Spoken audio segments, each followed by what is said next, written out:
With increasing rates of anxiety and depression due to the COVID-19 crisis, I'm joined once again by Melanie Bakker from Counselling and Support Services. Welcome back, Melanie. Thank you. So our last chat, we spoke about the telephone walk-in clinic, but I wanted to speak to you as well about some tips and tricks. So if somebody's experiencing anxiety or depression, what are some things they can do to help them cope? Absolutely. So I think the first piece is that people really need to be compassionate to themselves because this is not business as usual. This is a really difficult time, something we've never experienced before.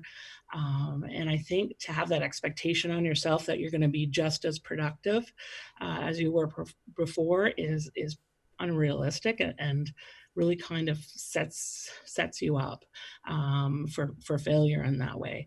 And so I think just number one, being really kind and compassionate to yourself, because these are not normal times. Reach out to a loved one. There's lots of creative ways to have contact with people through online platforms. Set a coffee date or a tea date and have a conversation with a friend.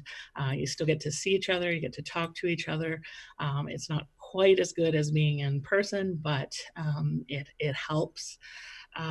Definitely try to establish a bit of a new routine where you're getting some movement and you're eating nourishing food and you're getting adequate rest if you can. Even a little bit of time outside if it's safe to do so, just to either sit on your porch or walk around the block. Of course, keeping your space from other people, that can be really important as well. And lastly, reach out. If you find you are stuck and you feel like you're alone, you are not alone. Reach out. There are professionals to help you, and we're here and we're happy to help. And I know as well, during panic attacks, there are some simple exercises people can do, correct? I don't know if you have any of Absolutely, those. yes. So I mean, things like there's a broad spectrum of things people can do, but some breathing exercises, just focusing on what's before you, right? What can you see? What can you touch? What can you feel? What can you smell? Like all of those things can help. And like I said, and reaching out. I mean, I think reaching out is key to keep us connected, right? We're not alone. Everybody's going through this. And I think the more we reach out and find ways to connect with one another, the better off we will all be.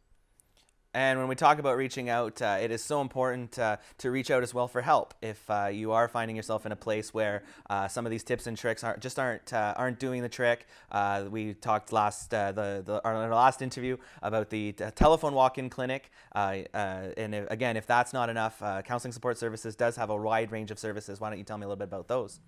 That's correct. That's correct. So we have a number of different programs.